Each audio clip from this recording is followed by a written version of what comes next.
Cái tên hòn nó xua đây à, dùng nó tụt tay nó mùa nó tụt tay nó cũng mùa nó lên thì vô đó dùng có thay đó tụi nó này, thì bên mình nữ xua nó quay cha này à,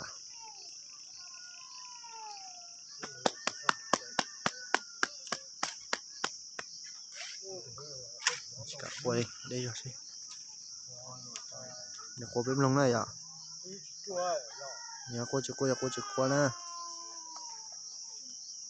nếu của mình chịu mình thay chúng mình thay nó chạy nữa chính chia cũng sợ tông à,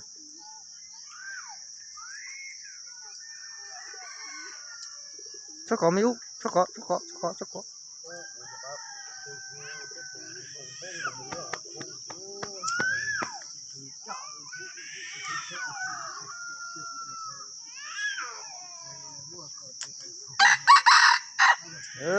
Có dùng trái rồi,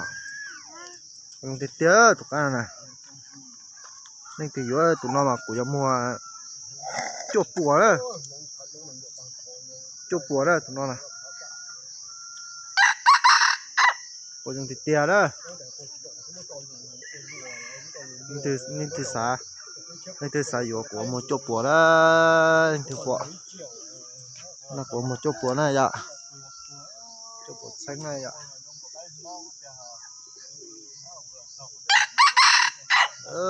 Có chè rồi đó,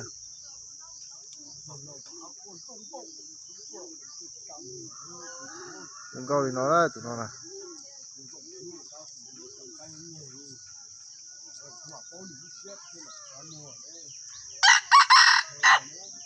đừng có chập lỡ, chắc cô dùng chập lỡ tụi nó mà đi tua hẳn đó tụi nó nè,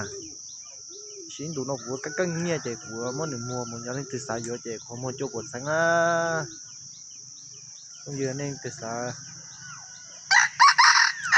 từ xa vô của mua chỗ bột sáng á tụi nó là món gì chỗ bột sáng á, dùng tía tụi nó của lên từ cú nhẹ hơn đó, cái tên hòn nó xua đây à, cô dùng sắp lại à, khai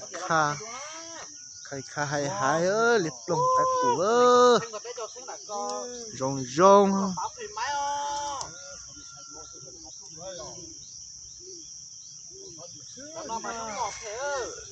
hết ạ,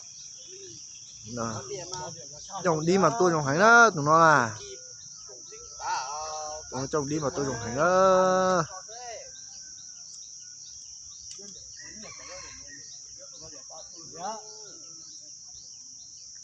có hai tia đó tụi nó là,